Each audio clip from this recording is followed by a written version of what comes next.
भारतीय राष्ट्रवाद पर आज हम बातचीत करेंगे क्योंकि देश भर में बहुत से लोग ये क्लेम कर रहे हैं कि वो राष्ट्रवादी हैं।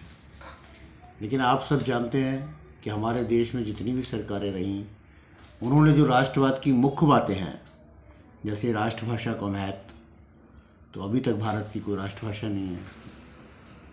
भारत के इतिहास पे कोई भारतीय दृष्टि से अभी तक कोई लेखन नहीं हुआ है। तो ना हमारे पास इतिहास है, ना हमारे पास राष्ट्रभाषा है, फिर भारत राष्ट्र कैसे है। तो इस संबंध में हम अपने आज़ादी के आंदोलन की ओर अगर मुड़ें तो महात्मा गांधी के रूप में हमें एक ऐसा व्यक्तित्व सामने आता है जिनकी विचार श्रृंखलाओं में भारतीय राष्ट्रवाद पूरी तरह से समाया हुआ है। आज हम महात्मा गांधी के इस भारतीय राष्ट्रवाद को समझने का प्रयास शुरू करेंगे। महात्मा गांधी हमारे देश के राष्ट्रपिता बने इसलिए नहीं कि लोग जो कांग्रेस पार्टी थी वो उन्हें राष्ट्रपिता बना रही थी, बने इसलिए कि हिंदुस्तान के आम आवाम के मन में वो बसे हुए थे। इस देश के लोग उनके साथ थे। कांग्रेस की मजबूरी ये थी कि अगर गांधी कोई बात कहते हैं तो देश सुनता है, नहीं तो नहीं सुनता है। महात्मा गांधी को सुभाष चंद्र बोस भी मानते थे कि उनके पास जो जनता को जोड़ने की ताकत है वो सबसे ज़्यादा बड़ी है। तो ये महात्मा गांधी की आवाज़, इस देश की जो आवाज़ बनी, ये इसलिए बनी कि महात्मा गांधी के विचार एक राष्ट्रवादी विचार थे। अब महात्मा गांधी के इन राष्ट्रवादी विचारों में हम देखें कि राष्ट्रवाद का जो सबसे प्रमुख आधार होता है भाषा, उस संबंध में महात्मा गांधी क्या कहते हैं। तो महात्मा गांधी ये चाहते थे कि भारत में हिंदवी राष्ट्रभाषा बने। अब ये हिंदवी क्या है? हिंदवी वो भाषा है जिसे जब अंग्रेज भी यहाँ पहली बार आए, अंग्रेज लेखक यहाँ पे आए, घूमे, देखा, तो उन्होंने लिखा जाके कि भारत में एक ज़बान बोली जाती है, एक भाषा बोली जाती है जिससे पूरे देश में काम चल जाता है। और उस भाषा की विशेषता ये है कि वो पर्शियन में भी लिखी जाती है और देवनागरी में भी। तो सब समझिए कि पर्शियन में लिखने पे इसे हम उर्दू कहते थे और देवनागरी में लिखने पे इसे हिंदी कहते थे। लेकिन मुग़ल काल में अंग्रेज़ों के आगमन से पूर्व तक इस भाषा से पूरे देश में सारा कामकाज चला लिया जाता था। तो ये भाषा हिंदवी थी। महात्मा गांधी ने राष्ट्रीय आंदोलन में अपने नेतृत्व के दौरान इस हिंदवी के प्रचार के लिए पूरे देश में काम किया।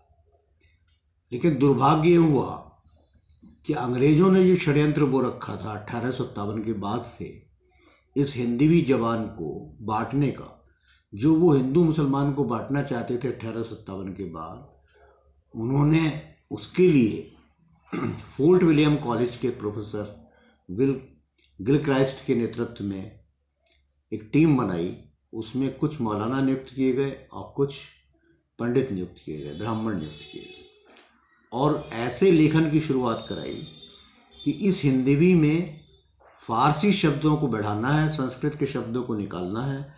ऐसा काम मौलवियों को करना है और ब्राह्मणों को क्या करना है कि इसमें से फारसी के शब्दों को निकालना है और संस्कृत के शब्दों को बढ़ाना है। इस तरह एक साहित्यिक हिंदी और साहित्यिक उर्दू की शुरुआत अंग्रेज़ों ने की और अपनी यूनिवर्सिटियों में, अपने कॉलेजों में उनका पठन पाठन और लेखन शुरू करा। इसलिए ये साहित्यिक हिंदी और ये साहित्यिक उर्दू भारत की जनता की ज़बान से अलग भाषाएं थी।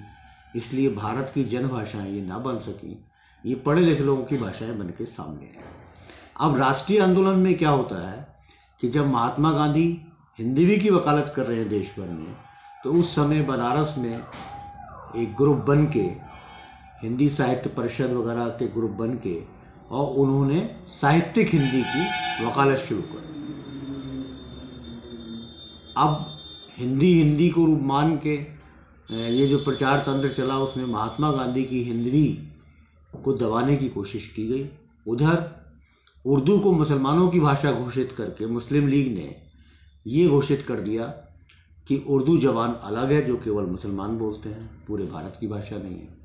तो ये विवाद जो अंग्रेज़ खड़ा करना चाहते थे वो विवाद सतह पे लाके महात्मा गांधी की आवाज़ को दबाने की कोशिश की गई। इसीलिए जब भारत आज़ाद हुआ, संविधान सभा बनी और संविधान सभा में बहस आई कि भारत की राष्ट्रभाषा किसे बनाया जाए, तो उसमें हिंदवी की पक्षधर जो लोग थे, वो कुछ लोगों ने महात्मा गांधी का मान रखने के लिए, बड़े बड़े नेताओं ने हिंदवी की पक्षधरता दिखाई, लेकिन इसके बावजूद हिंदवी को बहुत कम मत मिले और हिंदी को ज़्यादा मत मिले। लेकिन इस हिंदी को भी, जो साहित्यिक हिंदी थी, इसको भी राष्ट्रभाषा नहीं बनाया गया, बल्कि ये कहा गया कि ये सरकारी कामकाज की भाषा रहेगी, केंद्रीय सरकारी कामकाज की, लेकिन ये तब भाषा बनेगी जब ये सक्षम हो जाएगी, और इसके लिए 15 वर्ष तक अंग्रेजी में कामकाज चलाया जाएगा। तो साथियों, अभी तक 15 वर्ष पूरे नहीं हो पाए। जो लोग राष्ट्रवादी घोषित करते हैं उनकी भी कई बार सरकारें आ चुकी। अभी 8-9 साल से उन लोगों की सरकारें हैं जो अपने आप को ज़बरदस्ती राष्ट्रवाद का ठप्पा लगाए हुए घूम रहे हैं।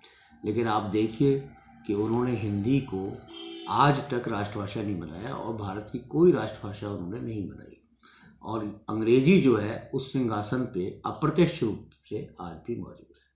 तो महात्मा गांधी का एक सही दृष्टिकोण था हिंदी को लेकर। दूसरी बात पे हम बात करेंगे अपने अगले वीडियो में, जो बात होगी धर्म के सवाल।